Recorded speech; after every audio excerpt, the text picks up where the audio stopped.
Hello professional, this is Muhammad Abbas. I will be showing you a demo on how you can make the backup of a Redis database and restore it to the same server or any different server. And then I will be showing you a setup of a master and slave in Redis, but not the cluster. That's the different topic, which I will not cover in today's demo. And then I will be showing you a scenario where you want to, for instance, upgrade or restart the Redis instance without a downtime. So usually other database platforms don't offer that, but Redis does. This very cool features that I have seen it very helpful. You guys probably will be, if those of you who don't know what the Redis is, it's actually it's a NoSQL database. What is NoSQL, by the way? NoSQL compared to the SQL database is that in SQL you need a schema and relation of the one or more entities. However, on the NoSQL you don't need to have actually relation and schema. You just start dumping the data without these two requirements. When actually and why do you use the Redis? First of all, Redis, you use it, the first benefit of the Redis is it's an inbuilt memory system where the data, most of the data is sitting into the memory, so it is definitely fast to the clients. And the second benefit of any NoSQL databases is that you don't need to know your business requirement. You start dumping the data into the system as you go along. So ideally for startup companies where you don't know what you will be doing is a good option as compared to those companies who are matured and know their business models and know what the requirements are. They should use the SQL instead of NoSQL. Redis is head-to-head competition, I would say, with the MongoDB. In some places is better, and also the Hadoop. So my intention is not to go into the detail of the Redis itself, but I would be focusing on these two topics, three demos today. So let's start working on the Redis backup. What I will do is basically I have a VM workstation set up in which I have two servers, New York and London. New York is basically they are both on my laptop and sitting in my laptop, but I named those New York and London so that you know if the data is sitting on one location, and in case of DR that you can get the data on the DR side, which is the London in this case. And in both of these two instances I have running a Redis, on both of these two servers I'm running the Redis instance, and the Redis instance running on the New York has a process ID 1632, and the Redis instance running on the London has the process ID 2900. Now what the backups are, basically in the config of the Redis instance, the backup is actually nothing but the save command, and it is saving it to the disk. Where that file is located is actually also part of the configuration file, and where the location of that file is, in my case the location is sitting on the C Redis directly on both of these two servers, New York and London. And if we basically take this file, dump.rdb file, where this mouse is selecting that file to any destination, and then you can start the Redis under the destination pointing to this file. That Redis instance on the destination will be able to see the data. So what you do basically, you use the save command, which is part of the configuration also. And there's a good explanation of how it works. So in my case I saved it every 1 second. If there's any change of one key or more, then save it. That's what I have set it up on both instances of the Redis, New York and London. But if you don't want to rely on this configuration, you can run the save command, which I will show you in a bit, and also another command which is bg save, which is bg stands for background and save. They do the same thing and save whatever you have in the memory into the this file that I was talking about, and you can take that file to the destination and restore it. So let's see if I have anything on this server. Currently my clients is running on I will be running on my clients on the New York server. I can run these clients anywhere I want to, but I choose to run it on New York server. So I am connecting to the New York instance of the Redis with the default port, and I'm also running connecting to the London instance.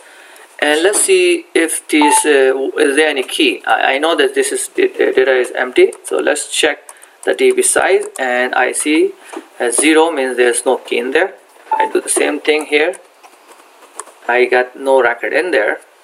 Now if I put some data into the New York, let's see if I have that key. My get I'll name that key my name. Get my name. See null means there's nothing in there, and same thing if I do here. I've already showed there is no key, but I just want to make sure that you see there's no key of name my name on any of these two instances. So there's nothing in there. I'm going to put some data into the New York, which is set my name. This is the key, and the value is Muhammad. I get on the server. It says that it saved the record. One change came and it saving command. So that date means that data is actually went into that RDP file. I was talking about just a second ago. Again, that file is this dump RDP file. Now I append data or append this.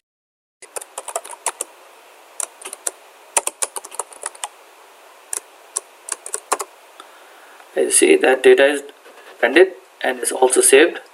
If I check the current status of this key, I'll say the data is now there. Same thing is not here yet.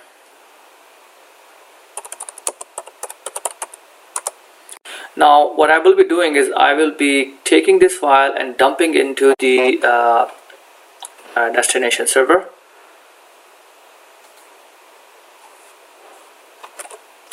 So just want to make sure that I'm recording. What I am going to do is I'm going to go into the London server. I'm going to stop that instance, and I'm going to copy that file from the New York instance. See if I have a network share I can use. I think I have it here. So I'm going to copy this file from the New York instance over into the London instance.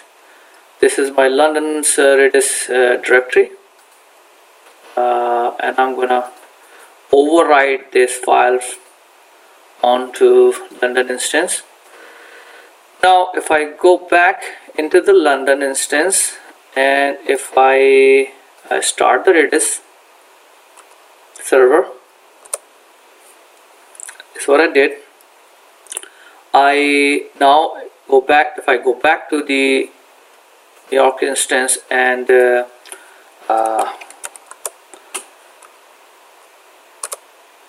connect it to the London instance and run this command, say get my name, here you go. I was not able to see it before, but once I took that file to the London instance and started the Redis instance, I see that name is there. So that's how you can save that backup and restore the Redis database.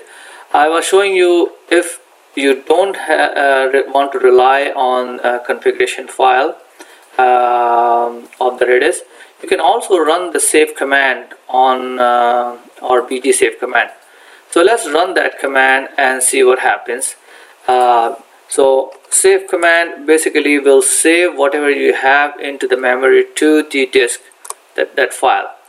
As you see that as soon as you run the save command onto the server side, you see it's you see that save is shown up there. Same thing if you run the bg save command, and you see that on the server side it actually shows the background saving was successful. So that's the backup and restore. Now I'm going to show you how you can actually set up the master and slave. So setting up the master and slave is very simple as the backup and restore. Either you can start the instance, Redis instance, defining it that run it as a slave, and who is your master. So I will show you. I have a cheat sheet here. So for instance, if you want to make master and slave, what you need to do is you run the slave and then define that the slave, this is the slave of this master. So or you can define this configuration in this setting into the configuration. So I want to define slave London as a slave of master New York. So I go into the London and I open this configuration file, and I was looking, I have this entry already in there, I just have to ram it out. So that entry is right there. What I'm saying here in this case, that when the London instance starts, it becomes the slave of this master. This IP address of New York is 111 and the port is this. And if I start the London instance with this configuration, it will actually talk to the master, which is this, which is the master IP, and it will start syncing up the data file. Now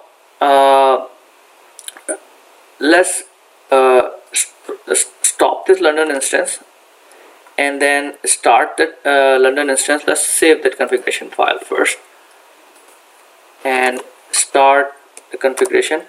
As soon as you start it this time, and you will see it starts syncing up, and it showed that master slave is sync up.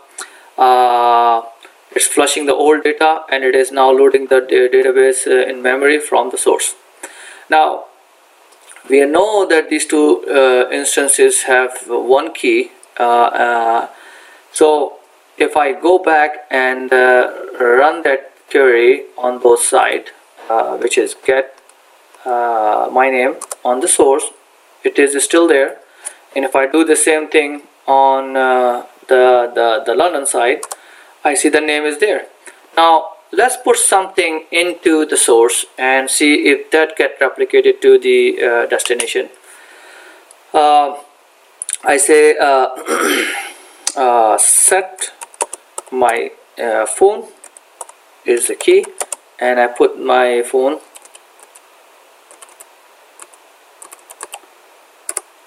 and data is there. If I try to see the data is there. Now I did not put the data into the destination, which is London. I try to read and look if I see the data there. Let's run this command.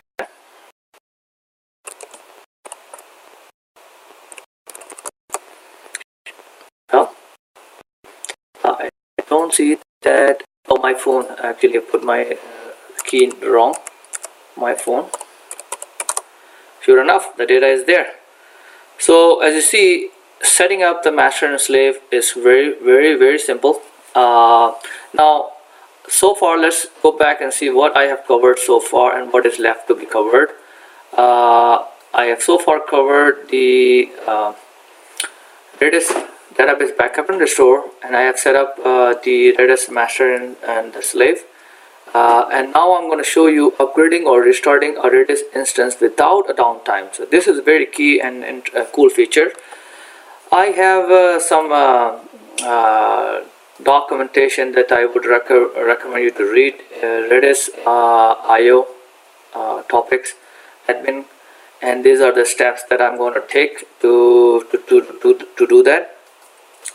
Before I do that, I just want to make sure in Redis 2.6 and higher version, the slave is by default set as read only. So what does that mean is if I try to put some value, set some value on the slave side, destination side, in this case London, I want to put up something, and the value is something value. Let's see what happens.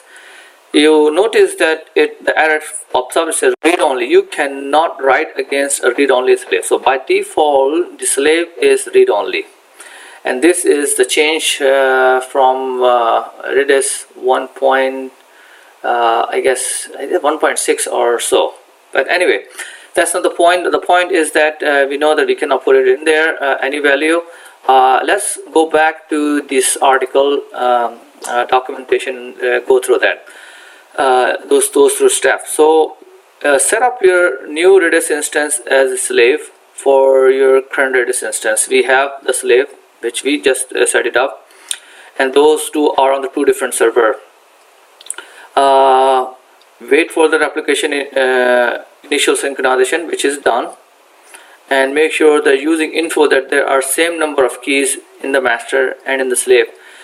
Now we know that the keys are the same, but just to show you how the info command works is you actually run the info command and it will tell you the keys. DB0 database 0 has 2 keys, and if I run the same command here onto the slave, it will show you the keys. And another way to check the keys is you run this db size, but this db size command will give you the keys on the database that you currently are in. The currently by default the database that you are in is database 0, but you can change that to a different database. So let's say select 1. So it will go into the 1 database, and you notice that this parenthesis 1 means that you are in database number 1. And if you use db size here, you will see there's no value. So db size is one option, but it will give you the size of the database you are currently in. But info command will give you the total keys of all the databases. If I put something in a database 1, it will show you db0 keys 2, but db1 key is 0. Anyway, so we know that they are both synced up, and this is what this particular step is talking about, that make sure that you run the info command to see the data is there. So once we know the data is all there, what we need to do is allow write to the slave using config set. So let's do that. I'm going to make the slave as read write, and that way I have I'm opening the door for slave for to be written and in data. I have something here which I can copy. Maybe I can write this command here. Oops. And I just want to get that command here, which is config set slave read only.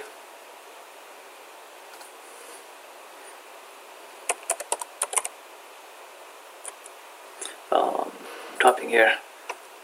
Let me pause this for a second, and let me get that command.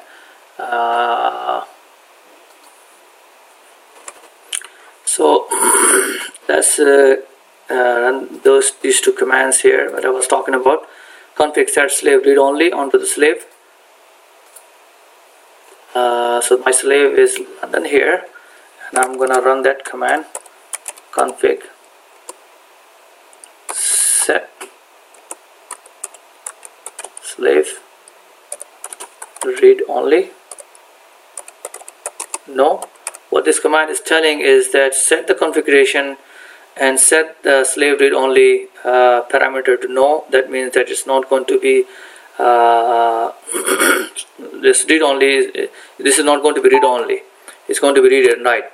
So that okay means it's you can you are able to write it to it. So let's see if I can write into that. And I want to put this value onto the London to see that it is writable now. So as I said, this time I put some real value, and I say set my address. I say 123, and now you notice that once you change the parameter slave read only to no, I'm able to write to the slave server. The syncing is still going on because we have not broke that syncing. So if I put some value into the New York and see if I can and get that. So I put let's change the database to 0, and if I say set, let's put the key value is key 1 and value to value 1. And if I go back into the London, I can see that value at key 1. I can see that value. So the application is going on still, and I can see that I can put the value into the slave also. Now what we need to do next is to break the replication. What I need to do is to run this command slave no one. That what would happen in that case is no one would be slave. So at that time all the connections will be going to the target the slave server if we change the configuration. I'll show you that in a second too. So I go back in here, and I'm going to run on the slave that slave of no one. So this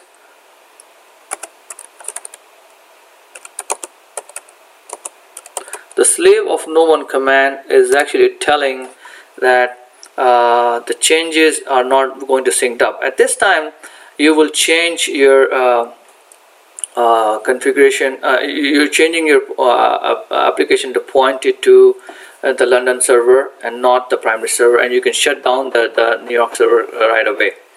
But for the demo purposes, I want to show you if you put anything into the New York, it's not going to show up onto the London server. So let's put set key 2 with value 2, and you will see that you will not see this data onto the slave server. See nil value. Now what would happen is you can shut this down and the New York server, and from your application server, which is controlling all the clients coming to the server, you will change the setting to use this server on the slave server, which is London. So see that you have not truly bring these services down. You are still using the database, and your users are still experiencing no issue. But one thing that this document talks about that you need to make sure is to see if no connections are coming. You can run the monitor command. Monitor command is something that will show you what commands are coming. So you need to run this monitor command onto the master before you shut it down. Make sure that before you even break the master slave configuration. So what is monitor command is basically you run the monitor and it starts showing what is coming in. Monitor command is expensive. There is a benchmark done by Redis that shows if you run the regular command, what is the return without running the monitor, and with running the monitor, see the difference in terms of response. The set command, which was taking that much of a time, it's now almost half, and the cat command was which was taking that much of time is now half also. So overall, if you notice, they're mentioning that the client throughput can be decreased by 50%. So you'll be very careful running this monitor command, but at this situation where you have to make sure that no commands are coming onto the primary, you run this to see the primary is totally idle,